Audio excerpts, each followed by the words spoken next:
Decíamos, hay contribuyentes declarantes, contribuyentes no declarantes, hay contribuyentes no contribuyentes declarantes, que era lo que les mostraba en el formato 110, que es la declaración de ingresos y patrimonio, que es el mismo formato de la declaración de renta de personas jurídicas.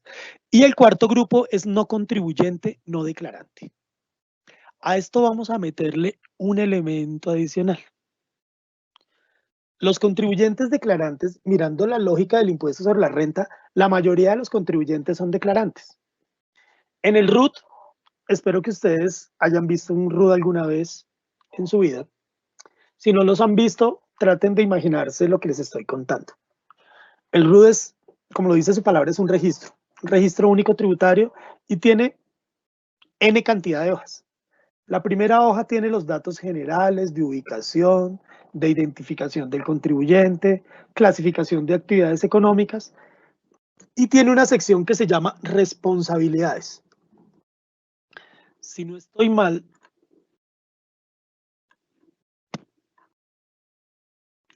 responsabilidades es la casilla 53, la sección 53 o casilla.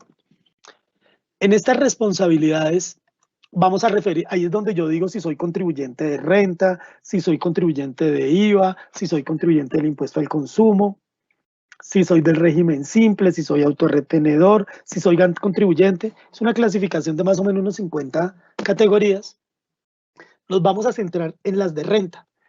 La primera es 5, que es el régimen ordinario del impuesto sobre la renta. ¿Listo? La gran mayoría de los contribuyentes estamos ahí.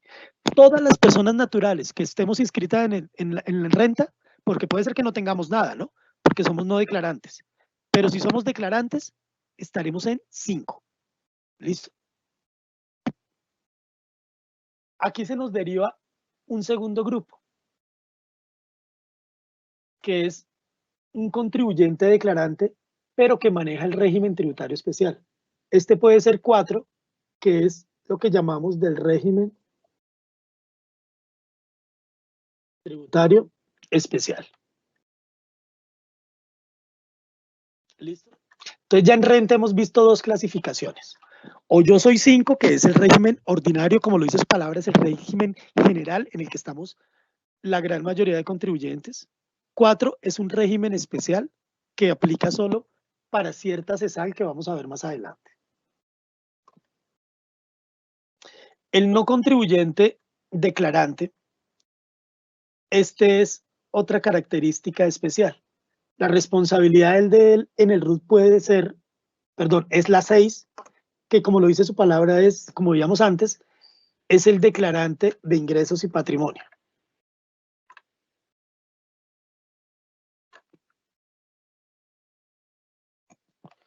Y hay una tercera característica que uno de estos dos. Contribuyente no declarante o no contribuyente no declarante. Este es nada. Este ni es 4, ni es 5, ni es 6. O sea, llamémoslo 0, pero no aparece nada. Los contribuyentes que tenemos el RUT, ustedes pueden mirar su RUT de los que lo tengan, pueden estar en 4, en 5, en 6 o en nada. Y así es como vamos a clasificar a nuestros contribuyentes, personas jurídicas, respecto del impuesto sobre la renta. 4, repito, 5 régimen ordinario, 4 régimen especial, 6 no contribuyente declarante, es decir, de ingresos y patrimonio, y aquellos que no somos contribuyentes y no declarantes, contribuyentes no declarantes o no contribuyentes no declarantes, somos nada en el RUT. 4, 5, 6 o nada. Listo.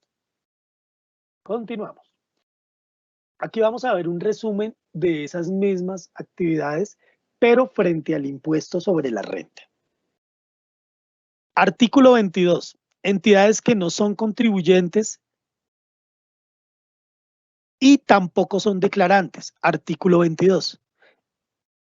Cuando miren ustedes el artículo 22, yo se les voy a hacer una lectura muy rápida de lo que contiene ese artículo para que se hagan la idea de quiénes son esos no contribuyentes no declarantes. Dice la ley, no son contribuyentes del impuesto sobre la renta ni deberán declarar ingresos y patrimonio. ¿Quiénes? La nación, las entidades territoriales, las corporaciones autónomas, en general, todo el Estado. no es contribuyente, regla general. Todo lo que es las asociaciones o entidades ligadas con la Cruz Roja, relacionadas con Cruz Roja Colombiana. Además, no son contribuyentes sociedades de mejoras públicas, padres de familia, asociaciones de padres de familia, perdón, órganos de acción comunal, lo que les decía, las juntas de acción comunal, las juntas de defensa civil, las juntas de copropietarios, administradoras de edificios organizados en propiedad horizontal o de copropietarios de conjuntos residenciales, las asociaciones de exalumnos, las asociaciones de hogares comunitarios y hogares infantiles y de adultos del bienestar familiar o autorizadas por el bienestar familiar, ni la propiedad, ni resguardos, cabildos indígenas, ni propiedad colectiva de las comunidades negras. Esto es un artículo súper importante. ¿Qué sucedía antes de la reforma tributaria del año 2016? Cada vez que se creaba una entidad sin ánimo de lucro, les decía a ustedes que es por eso importante utilizar las palabras correctas, se creaba una entidad sin ánimo de lucro, la gente decía, yo soy del régimen tributario especial, y todo el mundo se metió al régimen tributario especial, y todo el mundo terminaba siendo responsabilidad 4, cuando eso no era cierto. Caso típico, las juntas de copropietarios de administración organizados en propiedad horizontal. Caso típico, las asociaciones de padres de familia, las asociaciones de alumnos, de exalumnos. Ellos todos se creaban y cuando iban al RUT se registraban en 4. Resulta que quedaban muy mal registrados, pero hasta ahí no había problema. Porque ¿qué pasó? Pues en el fondo no eran contribuyentes y no debían declarar, pero generaban un desgaste grandísimo de la entidad. Hoy, cuando iniciamos el proceso de revisión del RUT, existen más o menos 235.000 entidades sin ánimo de lucro inscritas, de las cuales activas son como 65.000. Y de esas, no de las 65, sino las 235.000, se encontraban mal clasificadas frente a la responsabilidad, casi el 35%. Entonces hemos venido haciendo un trabajo durísimo, colocando en 22, como son no contribuyentes, no declarantes, que nos tocó ir. Como estaban en 4, nos tocó cogerlos de 4 y pasarlos a nada. Coger a los que estaban en 4, pero eran del artículo 23, y pasarlos a 6, que son los que vamos a ver ahora. Por eso, lo más importante, el mensaje que quiero mandar en este momento es, cuando ustedes trabajen con personas jurídicas, revisen que el RUT está bien. Y el RUT está bien es cada una de las secciones y casillas. El RUT lo define el artículo 555-2 como el mecanismo único de identificación, ubicación y clasificación de los contribuyentes. Esos adverbios, por ejemplo, que uno utiliza cuando el papá le dice a uno, es que usted siempre deja la cama extendida. Yo le tengo pánico a esos de siempre y a esos de nunca, porque eso no generalmente es cierto. Casi todos los días la deja extendida, pero no es siempre. Pero en este caso, en el RUT, el único es fundamental, porque como lo dice la ley, es la forma única como el Estado colombiano los clasifica, los identifica y los ubica. Es decir, si yo tengo mal el RUT, yo ciudadano, yo persona jurídica, yo entidad comercial o entidad sin ánimo de lucro, si yo tengo mal el RUT, la culpa es mía y me van a ubicar donde no es, me van a clasificar donde no es, me van a meter obligaciones que no corresponden, y eso va a generar un desgaste tanto para la administración pública como para el contribuyente. Entonces, un mensaje que ustedes tienen que manejar, contadores, abogados, sus empresas, hombre, tengan el RUT bien hecho, revisen que si cambian de representante legal, actualícenlo, si crean una nueva establecimiento de comercio, inscriban la nueva sucursal, si hacen una nueva actividad económica, modifíquenla o actualícenla o agréguenla, si tienen una nueva responsabilidad, si cambian de dirección. Y en este momento lo más importante, verificar que el correo electrónico que ustedes tienen registrados en el RUT es el que corresponde. Es muy común en nuestro medio que cuando inscribimos el RUT, en nuestro RUT, el correo electrónico, entonces se lo dejamos en cabeza del contador público. Estoy diciendo a nivel de ejemplo. Y él es juanito@hotmail.com. Resulta que ese quedó inscrito en la DIAN y el contador dejó de trabajar en esta entidad y se fue, pero quedó Juanito como el correo institucional para ubicar al contribuyente. Todo lo que vayamos a hacer le va a llegar a ese correo. Hoy por hoy estamos reglamentando la notificación electrónica Y la notificación electrónica obviamente se va a hacer a la dirección electrónica, al correo electrónico que tenga inscrito el contribuyente. Y dice la ley, con que el contribuyente tenga inscrito un correo electrónico, autoriza a la DIAN para que le notifique todos los actos administrativos ahí. Entonces, es importantísimo, si ustedes tienen papás, amigos, tíos, sociedades, etcétera, en su mismo conjunto que viven, revisen que el RUT lo tengan bien. Seguimos con esto. Entidades que no son contribuyentes, pero sí son declarantes. Estos eran los que llamábamos 6. Entonces, estos son 5, esto es 6. Y ahora viene el grupo en el que nos vamos a centrar más tarde. Contribuyentes del impuesto sobre la renta del régimen tributario especial son los señalados en el artículo 19 o los del artículo 19-4, que son las cooperativas. ¿Listo? Estos son nuestros principales. Ahí es donde identificamos los del cuadrito de acá. De estos 3 cuadritos, contribuyente declarante, no contribuyente no declarante y no contribuyente no declarante, corresponden precisamente a nuestro artículo 22, artículo 23, 19 y 19-4. ¿Listo? Todas estas fueron modificaciones que se le hicieron a la ley después a la ley 18-19 del 2016, aplicables del año 2017. En las siguientes diapositivas, estas las vamos a pasar rapidito. Les hice a ustedes un resumen de un marco normativo. ¿Por qué les hice este resumen? Porque nosotros, los ciudadanos de este planeta, debemos quitarnos unos hábitos que no son muy viables. Por ejemplo, con los contadores, pues uno habla mucho con contadores. Uno les dice, venga, y esto del régimen simple es bueno. Sí, es que resulta que a mí mi amiguito me dijo, es que mi profesor me contó, es que resulta que en el consejo de yo no sé qué me dijeron, estuve en una capacitación y me dijeron. Cuando a mí mi vecinito, mi amiguito, mi jefe me dijo una cosa y él se equivocó, y al hacerle yo caso yo me equivoco y cometo una irregularidad tributaria, la culpa siempre va a ser mía. Y desde el punto de vista tributario, cada metida de patas vale plata. Tiene sanción. Entonces, en vez de estarle creyendo uno a los mitos, es que me contaron que fue yo no sé qué, eso sí, actualices es muy bueno, gerencia es muy bueno, es mejor ir siempre a la norma, a la norma. Siempre hablen del estatuto tributario, hablen de la reforma tributaria, hablen del decreto único reglamentario. No le crean a la gente. Si ustedes van a buscar decretos reglamentarios de todo tipo, la fuente principal es la página de la Presidencia de la República.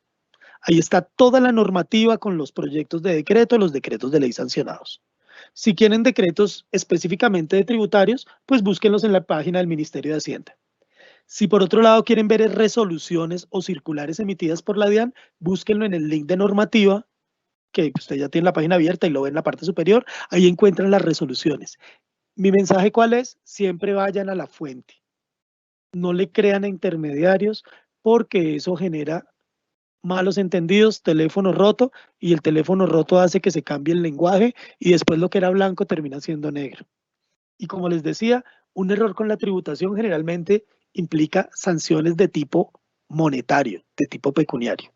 Y generalmente muchos de los que nos equivocamos y pagamos sanciones no lo hacemos de mala fe, lo hacemos por falta de cultura tributaria. Entonces ustedes son personas que están en la academia, son personas de universidades, dedíquense a ir a la fuente siempre, busquen, lean los decretos, lean los proyectos. Eso lo deben hacer. Desde el punto de vista que estamos hablando de nuestra CESAL, perdón, vamos a ver las principales normas. La ley 1819, que modificó en su parte 3, que es todo el tema del régimen tributario especial y de la CESAL.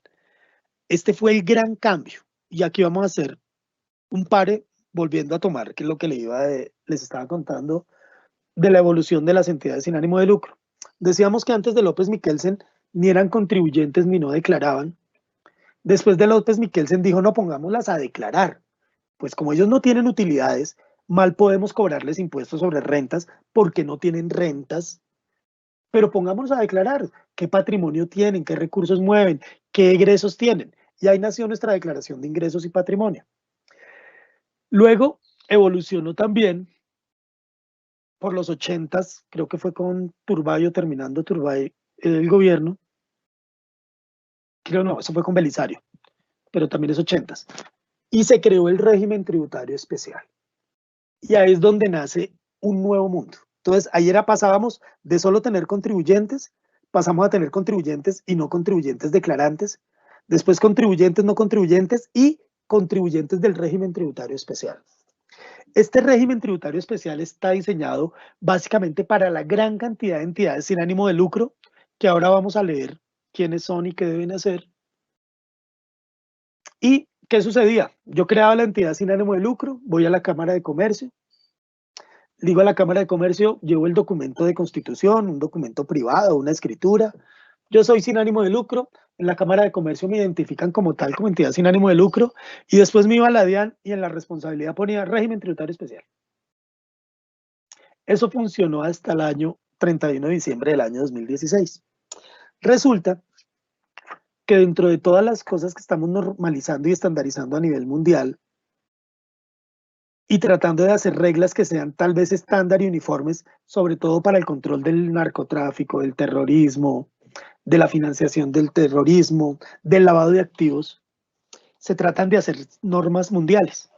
Y uno de los problemas que detectaron estas organizaciones supranacionales es que las entidades sin ánimo de lucro en la gran mayoría de los países no tienen un control claro, un control específico sobre sus actividades por parte del Estado. Dentro de eso, nosotros participamos en las organizaciones mundiales de lavado de activos. Ellos decían, mira, ya en Colombia, más o menos, palabras más, palabras menos, el informe del año por ahí 2012, 2014 decía, en Colombia nadie nos da razón qué entidades sin ánimo de lucro, qué hacen, quiénes son los dueños. Es decir, esto es un despelote. Ese Estado, nosotros, Colombia, tiene que mejorar el control y supervisión de estas entidades sin ánimo de lucro. Por otro lado, en el mundo, desde el punto de vista tributario, las entidades sin ánimo de lucro se han utilizado como mecanismos de evasión. Como vemos que ellos no eran contribuyentes, ahora son de un régimen tributario especial, pero su objetivo es no pagar impuestos. Su objetivo no, su lógica es no pagar impuestos porque no tienen utilidades. Se aprovecharon para crearse como vehículos o como instrumentos para la evasión o la ilusión de impuestos. Entonces se creaban sociedades comerciales realmente, pero en la vida jurídica, en el papel, decían que eran sin ánimo de lucro y se aprovechaban obviamente de los beneficios de ser este tipo de entidades. Dentro de esto pasaron muchísimas cosas además terribles. Por allá en los 90s, en tiempos duros de la violencia y en tiempos duros del narcotráfico, hubo un año en que se crearon en Bogotá más de 15.000 entidades sin ánimo de lucro. Uno pensaría que tan bonitos los colombianos y los bogotanos y tan altruistas. Resulta que eso tuvo que ver mucho con el tema de lavado de activos. Las organizaciones criminales ligadas a narcotráfico crearon entidades financieras sin ánimo de lucro, colegio, todo eso para lavar. Hubo vinculación con trata de mujeres, con trata de niños, con temas de terrorismo. Entonces eso era una caja negra. Ese fue otro punto de por qué teníamos que controlar entidades sin ánimo de lucro. Entonces llegamos a nuestro mundo, ley 1819, y recogimos todas esas obligaciones que tenía el Estado colombiano para mirar, bueno, ¿qué hacemos con estas entidades sin ánimo de lucro? ¿Cómo las vamos a controlar? El control ya existía, por una parte, por la existencia de algunas superintendencias. Por ejemplo, la Superintendencia de Economía Solidaria, la Supersolidaria, está metida sobre todo con el tema de las cooperativas. Régimen general, fondos de empleados, asociaciones mutuales, pero esas son como 4.000. La Superintendencia de Vigilancia, la Superintendencia de Salud, y por otro lado, las gobernaciones, todas tenían que ejercer control y supervisión a todas sus entidades sin ánimo de lucro, gobernaciones, y en el caso de Bogotá, la alcaldía de Bogotá. Ahora bien, ninguna de estas entidades tiene la estructura ni la logística para poder controlarlas. Entonces, mirando la estructura de nuestro Estado, la centralización, la descentralización, la capacidad de control, la ley 1819 dijo, dejemos esto en manos de la DIAN.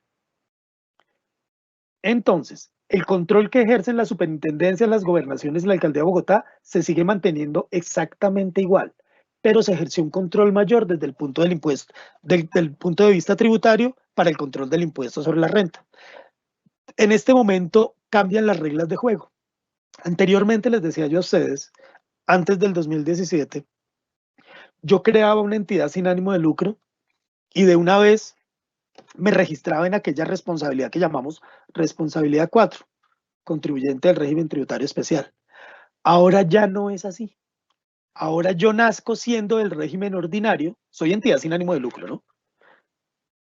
Primero nazco en el régimen ordinario, pero le solicito a la DIAN que me califique en el régimen tributario especial. Entonces, este es un elemento fundamentalísimo en el cambio conceptual. Yo nacía sin ánimo de lucro e inmediatamente podía ser del régimen tributario especial. Ahora, yo nazco sin ánimo de lucro, pero si quiero pertenecer al régimen tributario especial, le solicito a la DIAN que me califique. Y ahí es donde entra la calificación de la sociedad civil. Eso que estaban mirando en internet de los comentarios de la sociedad civil hace parte de esa calificación, que sea todo el país, toda la sociedad la que participe en aceptar o negar a un contribuyente que pertenezca a este régimen.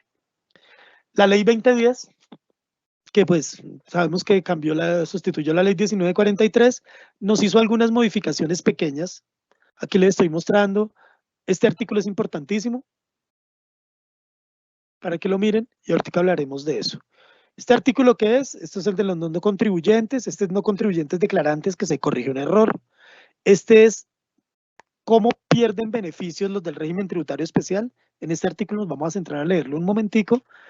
Y una modificación a los descuentos tributarios ligados a las donaciones que se le hacen a las entidades sin ánimo de lucro. Entonces, seguimos. Dentro de nuestro marco normativo, ya cómo está estructurado en el estatuto tributario. Entonces, los primeros artículos de consideraciones generales, estos son los más importantes, artículo 19 hasta el artículo 23 que nos coge todas las entidades sin ánimo de lucro y nos vamos a centrar principalmente en régimen tributario especial y tributación de las cooperativas, que también es régimen tributario especial. Son estas dos. ¿Listo? Después hago un resumen de los principales temas relacionados con las donaciones a las entidades sin ánimo de lucro y su tratamiento como deducción o como gasto. Entonces aquí les muestro un resumen, cuáles son las donaciones, los requisitos que se deben cumplir para acceder a ellas, etc. El capítulo 10, que es de los descuentos tributarios, que también es otro beneficio tributario que maneja la ley frente a las entidades sin ánimo de lucro. Entonces aquí están los artículos, yo los dejo escritos para que ustedes vayan, miren, lean, etc. Y el título sexto. El título sexto se llama régimen tributario especial. Va desde el artículo 356 hasta el artículo 364-6. Este régimen tributario especial, para los que se quieran involucrar o trabajar en este tipo de entidades, les recomiendo a ustedes, esto es un mundo totalmente inexplorado. Si ustedes quieren especializarse en este tema, lo que tienen es un desarrollo profesional súper promisorio, porque casi nadie sabe esto. Eso es, todos los hemos estado descubriendo en nuestro país y muy pocas personas se han especializado en el tema. Entonces, les recomiendo esto, igual que el sector cooperativo. Claro que el sector cooperativo es más conocido.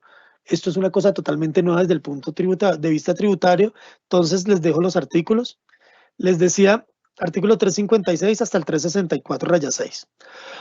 Vamos aquí a resaltar algunos muy importantes. Artículo 356-1, distribución indirecta de excedentes. Artículo es fundamental, fundamentalísimo. Decíamos desde un principio que las entidades sin ánimo de lucro se caracterizan porque no tienen lucro, no pueden distribuir excedentes a sus asociados, nada. Se crea un artículo que busca el control cuando hay distribución directa o indirecta de excedentes.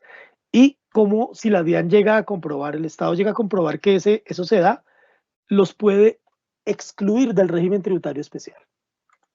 ¿Cuál es el proceso de calificación al régimen tributario especial que les contaba ahora?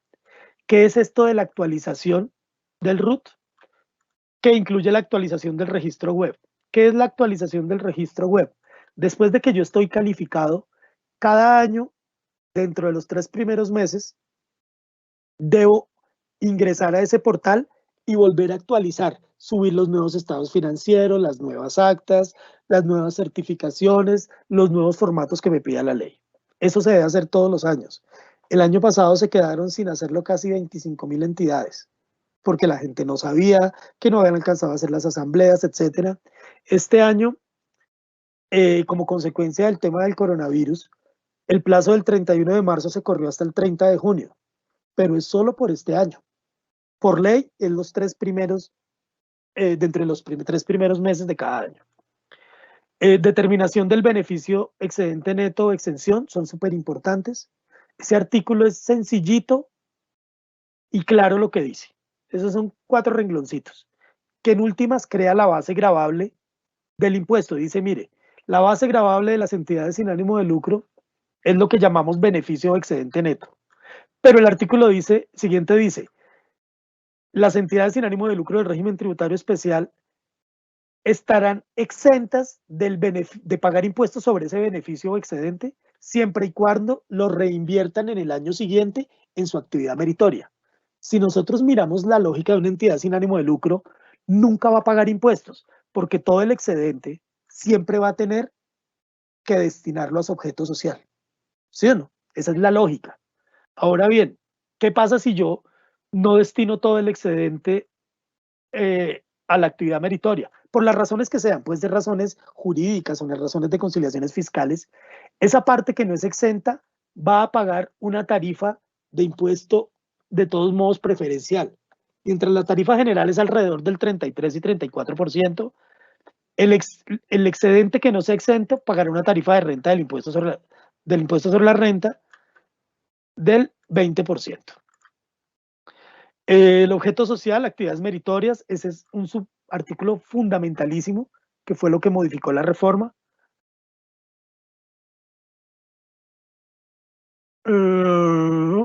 Cláusula general de la elusión fiscal, que es un tema también totalmente nuevo, para que se revise cuáles son las consecuencias de aquellos contribuyentes que están abusando del régimen tributario especial.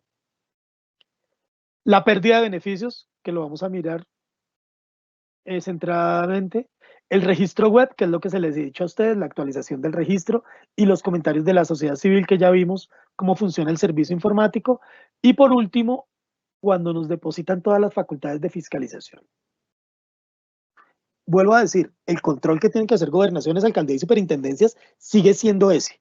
A nosotros nos dieron otras funciones adicionales de control. En últimas, la única entidad que tiene la base de datos de todas las CESAL, discriminadas en contribuyentes, no contribuyentes y régimen tributario especial, es la DIAN. Entonces nosotros tratamos de trabajar de forma cooperativa con todas las entidades del Estado para tratar de tener una base de datos único. Pero eso ha sido un trabajo realmente fuerte. Dentro del marco normativo viene después nuestro DUR 1625 de 2016. Para los que no saben qué es el DUR, el gobierno anterior del expresidente Juan Manuel Santos tuvo un propósito, un objetivo, que fue el de tratar de solucionarnos a nosotros los ciudadanos la búsqueda de normas. Entonces resulta que cada año salen aproximadamente 2.200 decretos, eso multiplíquenlo por 20 años. No, multipliquémoslo desde Miguel Antonio Caro y Rafael Núñez, por 100 años. Entonces el pobre ciudadano colombiano está fregado. Para uno saber de todo es casi imposible y la búsqueda es mucho más engorrosa. ¿Qué dijo el expresidente Santos? Necesito que todas las entidades unifiquen en un solo decreto todas las normas por temáticas. El de nosotros se llama Decreto Único Reglamentario en Materia Tributaria, que es el 1625 del 2016. Este decreto, al llamarse Decreto Único Reglamentario, lo que hace es que todos los decretos que van saliendo periódicamente se unifican en este solo compendio. ¿Esto quién es el que lo unifica? El Ministerio de Hacienda. Ustedes en la página de internet del Ministerio de Hacienda consultan la última versión. Siempre que lo consulten, revisen cuál fue la última actualización, para saber qué decretos han sido incorporados. Esto fue un gran avance para nosotros los ciudadanos, que tengamos un solo librito en buscar todas las normas tributarias y no tenerlas regadas en cuanto decreto existiera. Nosotros tenemos normas tributarias en leyes ambientales, en decretos de turismo, en decretos de minas y energía, en decretos laborales, en decretos de pensiones. Entonces, aquí está todo el compendio de temas tributarios.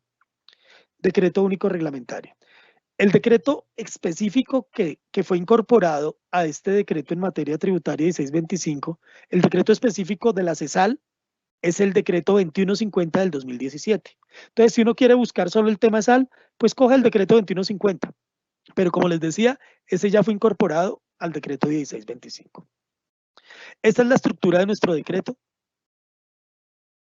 Cómo es el tratamiento de las donaciones que dan derecho al beneficio tributario, quiénes son los contribuyentes del régimen tributario especial, quiénes son los no contribuyentes, etcétera. Entonces, hasta aquí, ¿qué hemos hecho a nivel de repaso?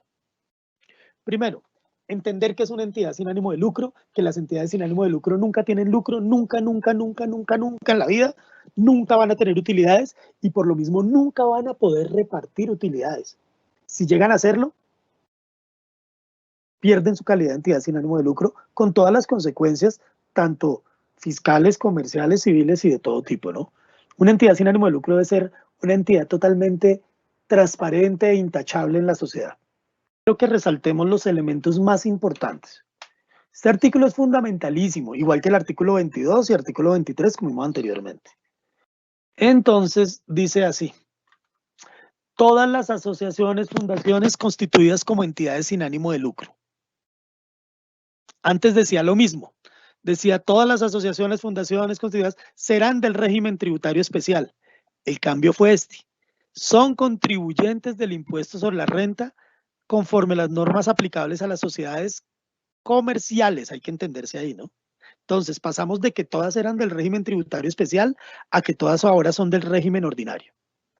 No obstante, volvemos otra vez a los principios que hablábamos. Si yo no tengo ánimo de lucro, ¿cómo voy a pagar renta si yo no tengo utilidades? Entonces dice, de manera excepcional, a mí esa palabra nunca me ha gustado, eso no es excepcional, eso es lo normal, porque son sin ánimo de lucro. Podrán solicitar a la DIAN, nosotros la Administración Tributaria, que los califiquen en el régimen tributario especial. Entonces, como les decía yo ahora, antes yo nacía del régimen tributario especial, hoy entidad sin ánimo de lucro nace siendo el régimen ordinario y puede pedir el régimen tributario especial. Entonces aquí hay un elemento importante. Yo puedo ser entidad sin ánimo de lucro y ser un contribuyente normal. Entonces la gente dice, pero si es contribuyente es con ánimo de lucro. No, mi naturaleza, si yo nací siendo sin ánimo de lucro, me liquido y disuelvo mi entidad. Hasta el último de los días seré sin ánimo de lucro. Pero ahí ya nació la gran diferencia en el control, que si usted llega a abusar del régimen, el Estado no se pone a dar una pelea jurídica para demostrar que tiene ánimo de lucro. Simplemente le dice, usted como que hizo medio cosas irregulares, por favor pague mi impuesto. Entonces por eso fue que vía impuestos nos pusieron a controlarlas, para darles un efecto monetario, que en el fondo es no abusen del régimen. Y piensen, pagarían de cero impuesto, que decíamos ahora que la exención era del cero impuesto, todo el beneficio neto era exento de impuesto, es decir, no pagaba impuesto, a pagar un 33% de ese excedente. Entonces, pues la gente empieza a cumplir sus obligaciones. Y se enumeran unos requisitos. Yo tengo que ser una fundación creada como entidad sin ánimo de lucro. Y para pertenecer a este régimen tributario especial, debo cumplir 3 requisitos que son fundamentalísimos. Esto de las entidades sin ánimo de lucro, o a nivel de derecho, generalmente hay una línea que es la línea que nosotros podemos, que es la línea romana, que son nuestros países de habla hispana, Italia, y, bueno, en fin, y otras que es la forma como crean leyes de tipo anglosajón. Lo de nosotros es generalmente de habla hispana, generalmente es como son los franceses, ellos son muy humanistas, muy altruistas, muy de buenos deseos. Los anglosajones se caracterizan por ser muy prácticos. En nuestras normas del régimen tributario especial unimos las dos teorías. Y ahora se las explico. Primer requisito, que estén legalmente constituidas. Pues vamos a la práctica, pues todas las entidades están legalmente constituidas, o si no, no tendrían NIT. Debieron haberse creado un documento privado, una escritura, debieron haber ido a la Cámara de Comercio, listo. Pero vamos a los otros dos puntos, que son los temas de fondo. El mundo francés, que es altruista, como es nuestro derecho romano parecido, se ponen más en los fines de la entidad. Dice, mire, usted puede pertenecer a este régimen tributario especial siempre y cuando su sujeto social sea de interés general. ¿Pero en qué cosas? En una o varias de las actividades meritorias establecidas en el artículo 359 y a las cuales debe tener acceso la comunidad. Entonces se van tres elementos. Usted tiene, para pertenecer al régimen tributario especial, tiene que ser entidad sin ánimo de lucro, llámese fundación, corporación, asociación, y su actividad tiene que ser de interés general de la sociedad. Eso es lo que llamamos el beneficio común, la utilidad común, el servicio público.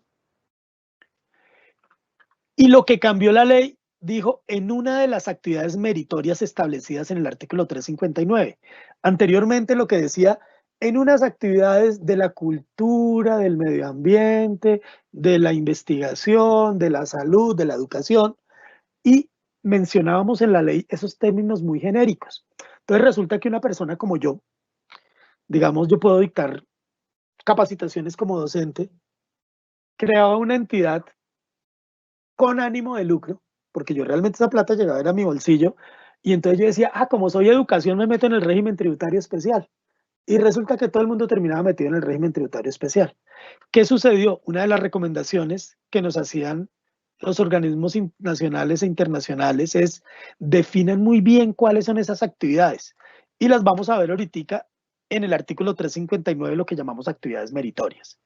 ¿Qué hizo la ley de fondo? Es decir, la educación, siempre y cuando cumpla con la ley tal del año 93. La salud, si cumple tales y tales cosas. Entonces ya está enmarcada dentro de un esquema jurídico para que la gente no abusen con sutilezas diciendo, es que yo soy sin ánimo de lucro, porque yo hago una actividad recreacionista. Yo hago malabares en un semáforo. Pero ¿usted qué hace con esa plata? No, eso es para vivir. Entonces no es fines de lucro. Esto no es para el interés de la sociedad, es porque usted se está lucrando. Por más bonita que sea la actividad, no necesariamente es una actividad de lucro, y eso fue lo que mejoró este. Les decía yo a ustedes que esto es un elemento que fue tomado principalmente de Europa. El tercer requisito es tomado del régimen anglosajón, que ellos buscan algo más práctico. A ellos en el fondo no les interesa si es de interés actividad meritoria, ellos no controlan eso mucho, a ellos lo controlan es por el tema práctico. Entonces dicen, usted puede ser del régimen tributario especial cuando sus aportes no sean reembolsados ni sus excedentes distribuidos de manera directa o indirecta, ni durante cuando esté viva la entidad, ni cuando la disuelvan o la liquiden. Es decir, estamos controlando los recursos. ¿Qué hizo nuestro país? Unir las dos teorías. Entonces nosotros controlamos que el objeto social sea de interés general, que tenga acceso a la comunidad, después vamos a ver qué es esa vaina de acceso a la comunidad, y que hagan una de las actividades que permitió la ley para que pudieran pertenecer al régimen tributario especial. Y por otro lado, controlar que la plata, los recursos, los bienes que ellos administran nunca sean reembolsados ni distribuidos. Y esos son los elementos de control. En la práctica, las entidades sin ánimo de lucro en todo el mundo tienen que cumplir esos tres requisitos. Nuestros parágrafos dicen una cosa, tiene que hacerse una calificación al régimen tributario especial, pero aclara que los artículos 22 y 23, esos que veíamos que son no contribuyentes, declarantes y no declarantes, ellos no tienen que hacer esa calificación. Ese es un error que han incurrido muchos, por lo que les decía a ustedes anteriormente. Muchos contribuyentes del artículo 22 estaban clasificados en 4 o del 23 en 4 y se pusieron de una forma, creyendo que eran 4, se pusieron a pedir calificación y fuera de eso la DIAN a veces se las ha negado. Yo primero tengo que saber quién soy yo. ¿Soy qué? ¿Contribuyente? ¿Soy no contribuyente? ¿Soy artículo 19, 22 o 23? Y después de que yo defina eso, ahí sí Si concluyo que soy del artículo 19, ahí sí inicio mi proceso de solicitud de calificación. Bueno, estos artículos dejémoslo aparte. Entonces, ya vimos los 3 elementos importantes del artículo 19. Ahora sí vamos a pasar al proceso de calificación.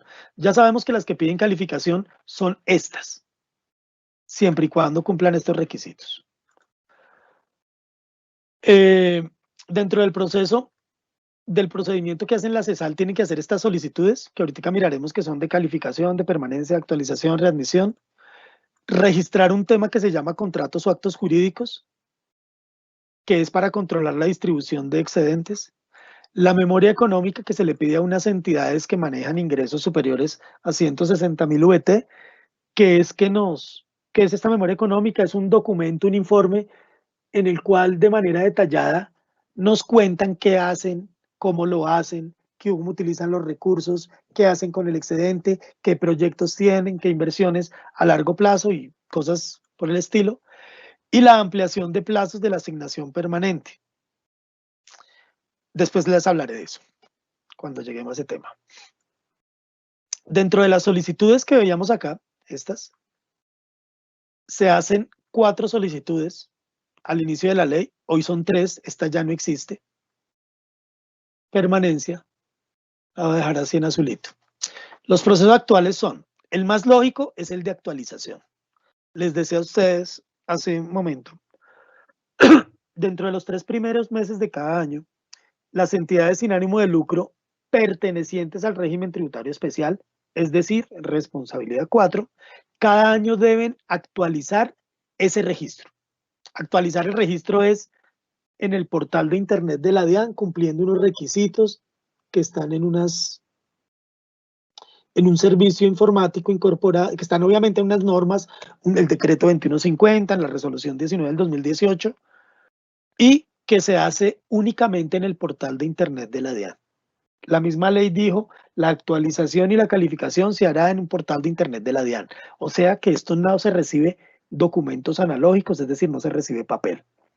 El año pasado, por cuestiones de problemas que presentó el servicio, de manera altamente excepcional, se les permitió a algunos contribuyentes enviarlos por correo electrónico, pues por problemas tecnológicos. Pero eso fue un caso sui generis y aprobado por el director mediante resolución. El segundo caso lógico es el de calificación. ¿Calificación para quién aplica? Para aquellos contribuyentes nuevos, como mirábamos, nacen del régimen ordinario, entonces piden que los califiquen en el régimen tributario especial. O para aquellos contribuyentes que por alguna razón no efectuaron la actualización o en el año 2018 se llamaba permanencia, si no la hicieron, quedaban por fuera del régimen, pero podían pedir calificación en cualquier momento. Entonces aquí hay un tema que deben tener ustedes muy claro, porque en el medio se han entendido cosas y se han armado como chismes raros. La gente, ¿cuándo puede pedir calificación? Cuando quiera. ¿Y cuántas calificaciones puedo yo pedir en el año? Las que el año me alcance. Había gente que decía, mire, es que yo pedí calificación y me lo negaron. Entonces, como me lo negaron, ya me quedé por fuera, me toca esperar hasta el otro año. Eso es falso. Yo puedo pedir calificación todas las veces que yo quiera. La cosa es que si la DIAN lo niega, tiene que volverla a pedir, pero yo la puedo pedir inmediatamente al otro día. En la práctica, eso que digo no es tan cierto, que se puedan hacer número infinito de calificaciones, porque esto tiene unos términos legales que entre el proceso de calificación y el acto administrativo que le acepta o que le niega esa calificación pueden pasar entre 2 y 6 meses. Entonces un contribuyente puede hacer en promedio, si la primera la hace en el mes de enero, puede hacer por ahí 3 o 4 solicitudes. Generalmente todo el mundo empieza a hacer las solicitudes en noviembre. A esa hora ya están requete tarde. ¿Por qué razón? Porque si la DIAN les llega a negar, ya no va a tener tiempo dentro de este año 2020 a pedir una nueva calificación y se queda por fuera en el año 2020. Entonces lo mejor es, si yo estoy por fuera, hacer la calificación cuanto antes. Por ejemplo, les decía a ustedes que la actualización se hace entre los 3 primeros meses del año. Hay contribuyentes que no hicieron esa actualización porque no sabían, porque no tenían los documentos o simplemente porque no pudieron. Y resulta que ellos obviamente tienen el interés de quedarse en el régimen tributario especial. ¿Por qué razón? No es tanto por no pagar impuestos, es porque si los recursos, volvemos a mi entidad que es para los niños, educación de los niños desplazados del Chocó, si todos mis donantes están dando plata para esos niños del Chocó, ¿de quién es esa plata? La plata no es de mi entidad, la plata es de los niños del Chocó. Entonces, si yo les pongo a pagar impuestos, el que está pagando impuestos no es la entidad, son los niños del Chocó, porque esa plata tenía que llegar a ellos. Cada vez que una fundación se equivoca en un proceso de actualización, está perjudicando a su objeto social, a las personas beneficiarias de su objeto social, y eso hay que tenerlo muy claro, porque decir, eso es que paguen impuestos, eso es bueno para el recaudo. No, eso es terrible, porque esa plata tenía una destinación que era para los niños desplazados de la violencia en Chocó, y por errores formales, porque se le olvidó hacer la actualización, porque le faltó un documento, terminaron castigando fue los recursos para esos niños. ¿Sí ven la gravedad del asunto? Eso es lo más importante que ustedes tienen que tener en la cabeza. La plata de una fundación, entidad sin ánimo de lucro, organización, asociación, como se llame, debe destinarse para el fin que fue logrado. Y el día en que yo pago impuestos, el impuesto lo están pagando son los beneficiarios de esos servicios. Porque la fundación como tal, ¿se acuerdan que yo les decía? Eso no existe, excepto que sea una entidad creada con los fines de abusar del régimen, que es una entidad comercial, pero pensemos que es una entidad seria. Vuelvo a decir, ejemplo, Fundación Niños de los Andes, o no sé, Fundación Julio Mario Santo Domingo. Son fundaciones serias, Fundación Éxito, que por un error de una persona de hacer una mala actualización, está castigando a los beneficiarios porque esa plata va a llegar al Estado vía impuestos. Y el Estado no quiere eso. El Estado quiere es que las entidades sin ánimo de lucro hagan las cosas bien y cumplen su objeto social. ¿Por qué razón? Porque las entidades sin ánimo de lucro a nivel mundial le ayudan a los estados a lograr los fines esenciales del mismo, que es la salud, la educación, el bienestar y todas las demás cosas altruistas que hacemos en nuestro mundo. Las entidades sin ánimo de lucro trabajan en llave, trabajan de la mano del Estado. Entonces los recursos tienen que llegar a donde tienen que llegar. Pero por errores puede ser que pierdan su calificación en el régimen y les toque pagar impuestos. Entonces les decía a ustedes, el año pasado muchas entidades se pudieron haber quedado sin hacer la actualización. ¿Qué es lo que debo yo hacer si no hago la actualización? Pues de una vez actualizo mi root. ¿Se acuerdan que estoy en 4, no? Me paso a 5 y al pasarme a 5, de una vez pido calificación. En vez de ponerme a pelear con la DIAN, hay gente que empieza a poner recursos y resulta que es que ese día el contador no estaba, se me dañó el computador y nosotros tristemente le decimos, mire, lo sentimos, tenía plazo hasta el 31 de marzo. Más bien inicia el proceso de calificación inmediatamente. Este año les decía a ustedes, hay plazo hasta el 30 de junio, nos quedan 27 días, 28 con hoy, con el día de hoy.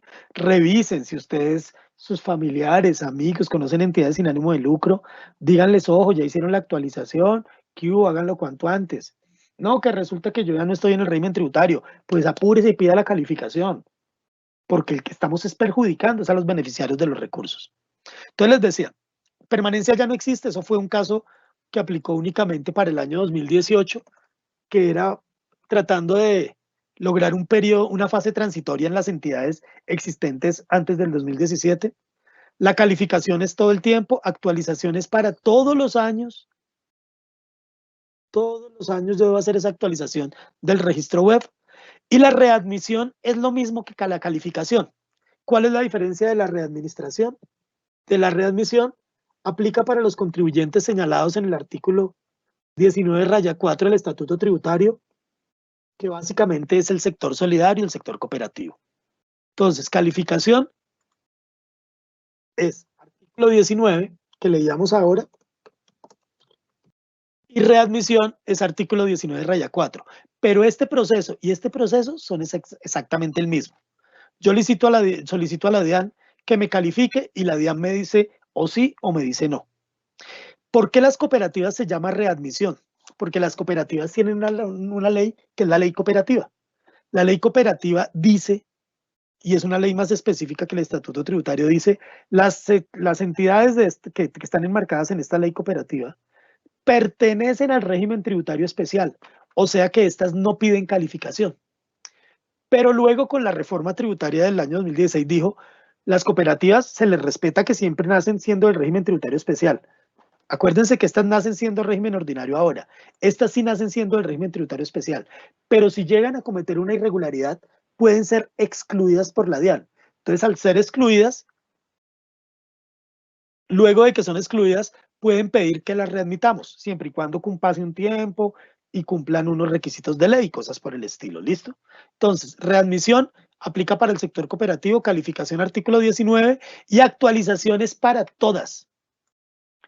19 y 19-4, que lo tienen que hacer todos los años dentro de los 3 primeros meses. Cada año. Este es el elemento más importante y el que ustedes tienen que familiarizarse de cómo funciona. A continuación ya vamos a mirar qué es lo que hacen estas solicitudes.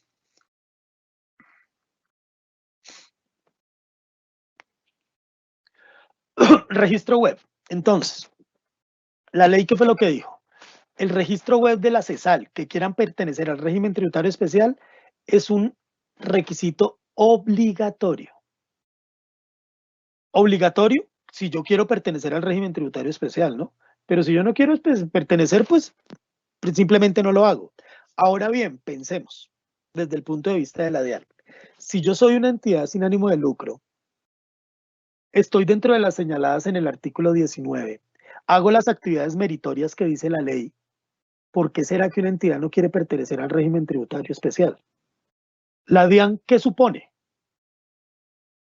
Si una entidad es sin ánimo de lucro y no quiere pertenecer al régimen tributario especial, seguramente es porque no es sin ánimo de lucro. Eso es lo que vamos a pensar nosotros. Y vamos a iniciar un proceso para liquidar esa entidad. Es decir, el que no pida calificación ya nos genera una marquita, nos genera una bandeja roja, nos está hablando de que aquí hay riesgo con este contribuyente. ¿Qué sucede? Muchos no han podido, pero por temas de cultura tributaria, por ejemplo, gente que yo he atendido, Asociación de Indígenas de la Sierra Nevada de Santa Marta. Entonces me decían, mire, don Leonardo, nosotros no podemos hacer eso porque es que ni siquiera tenemos internet. Entonces, ¿cómo quieren que hagamos este tipo de cosas? Nosotros no tenemos conexión. En otras cosas dicen, mire, es que nosotros ni siquiera llevamos libros de contabilidad. Es que nosotros tal cosa. Se ve que en este tipo de entidades hay mucha informalidad, pero no es que lo hagan de mala fe. El problema es falta de cultura tributaria y es donde necesitamos profesionales como ustedes que ataquen este grupo de control, este grupo objetivo, este target de negocio para que se los orienten lo mejor posible. Entonces, en esta primera etapa, en el año 2018, terminamos excluyendo muchísimas entidades, sobre todo de municipios pequeñitos, entidades que se dedicaban a mejoras ambientales, a mejoras públicas, a mejoras de acueducto, porque era gente que incluso me decían, mire, es que realmente aquí yo ni siquiera sé leer ni escribir. Nosotros nos unimos 4 campesinos para que en nuestras finquitas llegara agua. Entonces la CAR nos dijo que teníamos que hacer una entidad y entonces hicimos una entidad sin ánimo de lucro y cada uno da 1.000 pesitos mensuales para arreglar el tubo PVC y que nos llegue agüita a la finca. Imaginen el chicharrón que los metió la DIAN no, la ley, al tener que hacer todos estos trámites. Y estos trámites son engorrosos, son pesados, tienen que tener un contador. Muchos de ellos me decían, pero ¿de dónde vamos a sacar para pagar un contador? Si nuestros recursos al año son 200.000 pesos, que es con lo que arreglamos los tubitos. O la asociación de mototaxistas de Titiribí, o asociación de bicitaxistas de Yopal. Ustedes ven de todo. Entidad sin ánimo de lucro va desde el Hospital San Rafael de la Universidad de los Andes hasta la entidad sin ánimo de lucro de las comunidades más apartadas de los territorios nacionales. Entonces aquí hubo un gran problema desde mi punto de vista en lo que hizo la ley. Metió a todos los contribuyentes en una misma bolsa. Y para mí se violó un principio fundamental de la tributación, que es el principio de equidad.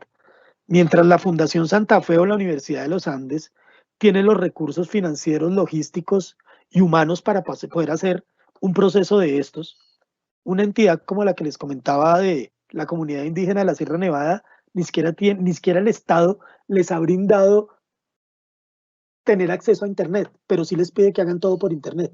Entonces aquí hay un tema de equidad, que eso es para que ustedes lo reflexionen. Si van a hacer temas de grado, todavía hay muchos estudios por hacer, tanto a pregrado como posgrado como maestría, por tema de régimen tributario especial hay mucho por avanzar, hay mucho por caminar. Pienso que la norma no quedó muy bien diseñada, pero eso es lo que tenemos. Las intenciones de la norma fueron muy buenas, pero se les olvidó que en la equidad no somos todos iguales. Entonces, de habernos igualado a todas las entidades sin ánimo de lucro, terminan pagando justos por pecadores. Luego de esta reflexión triste y dolorosa, continuemos. Registro web. Es un requisito de obligatorio cumplimiento, les decía a ustedes. ¿Cuál es el objetivo de este registro? Transparencia. Transparencia. Lo que se pide a estas entidades es que sean transparentes. Digan qué hacen, cómo hacen, a quién le prestan servicios, con cómo mueven los recursos. Y esto lo hacen mediante ese proceso de calificación, permanencia de actualización y readmisión. Ay, aquí se me olvidó la palabra readmisión. Mira, metámosla. Readmisión. ¿Se acuerdan cuando mirábamos hace poco en el portal web los comentarios de la sociedad civil? Como su respuesta es que sí se acuerdan, esa transparencia son esos documentos cuando veíamos solicitud 5245, los PDFs de la certificación de representantes, estados financieros, etcétera, y un archivito en Excel que me da otra información, es donde toda la sociedad puede consultar los documentos de ellos sin ninguna restricción. Entonces iniciamos. Resulta que yo pido una calificación. Ahorita cuando hable de calificación o actualización, en principio pensemos que es la misma palabra porque el trámite en el servicio informático es exactamente el mismo. Lo único que cambia es que cuando yo elija, él me dice qué trámite va a hacer. Entonces yo escojo calificación o escojo actualización o escojo readmisión. En la práctica, yo no escojo el que yo quiera. Es dependiendo de cómo esté inscrito en el RUT. Si yo estoy en 5, no me va a dejar actualizar. Porque ¿cómo voy a actualizar si no soy del régimen tributario especial? Entonces, si estoy en 5, me va a obligar a pedir calificación. Si soy cooperativa y estoy en 5, me manda para readmisión. Y si soy uno del régimen tributario especial, me manda para actualización. ¿Listo? Eso no es opción del contribuyente que está haciendo, que está interactuando con la plataforma informática. Él tiene que hacer lo que debe hacer de acuerdo a su RUT. Entonces dice, el procedimiento. El tipo llega, cuando digo el tipo, disculpen la palabra, es la entidad. La entidad sube los documentos que pide la ley, ahorita vamos a ver cuáles son, y la DIAN, dentro de los 5 días siguientes, procede a su publicación en el sistema, en el sitio web. Eso fue lo que ustedes vieron. Ahí vimos un listadito. Dice que lo tendrá por el término de 10 días. Como recuerdan ustedes, había una casillita que decía, quedan 8 días, quedan 5 días, quedan 4 días. Con el fin de garantizar la participación de la sociedad a través de los comentarios que consideren pertinentes. Como ustedes veían, eso que consideren pertinentes no es tan cierto, porque nosotros hicimos unas grandes categorías de comentarios que son las grandes irregularidades que a nivel mundial se han detectado, prácticas irregulares que se han detectado estas entidades. Después llega la recepción de comentarios de la sociedad civil. ¿Cómo se hacen esos comentarios? En el servicio informático que vimos nosotros. ¿Qué pasa con esos comentarios? Como se supone que en principio los comentarios no son positivos, son negativos, la entidad tiene 30 días para responder sobre ellos, hacer descargos, hacer contrapruebas, decir, no, eso es carreta, nosotros somos lindos, somos bellos, somos juiciosos, si prestamos el objeto social, bueno, dependiendo del comentario que le hayan hecho. Ahí les voy a contar una anécdota que ocurrió y sigue ocurriendo. En el año 2018, una entidad, un hospital muy importante de aquí de Bogotá, solicitó la permanencia.